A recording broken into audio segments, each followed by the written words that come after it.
नमस्कार, वृत्तवेधच्या बातमीपत्रात आपलं स्वागत। बातमीपत्रात सुरुवातीला एक नजर आजच्या ठळक बातम्यांवर।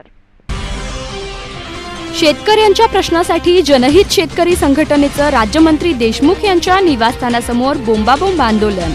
निवासस्थानासमोर उसाची वाडं टाकून केला निषेध। अन्न आणि औषध प्रशासनाची धडक कारवाई सुरूच। कामतनंतर हॉटेल यतिराजला दिली नोटीस। पावसात भिजून हजारो टन कांदा कचऱ्यात। बाजार समितीच्या नियोजन शून्य कारभाराचा शेतकऱ्यांना फटका। लाखो रुपयांचं झालं नुकसान। चित्रकला स्पर्धेला चिमुकल्यांचा उत्स्फूर्त प्रतिसाद। राष्ट्रवादीचे अध्यक्ष शरद पवार यांच्या वाढदिवसानिमित्त झालं आयोजन। सिद्धेश्वर यात्री निवासाची इमारत 4 वर्षांपासून भाविकांच्या प्रतीक्षेत। अतिक्रमण हटवल्याशिवाय इमारत ताब्यात न घेण्याची पंच कमिटीची भूमिका।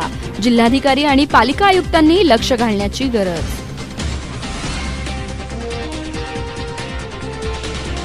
आणि टँकर खाली चिरडून युवक जागीच ठार। पांजरापोळ चौकातील दुपारी 3ची घटना।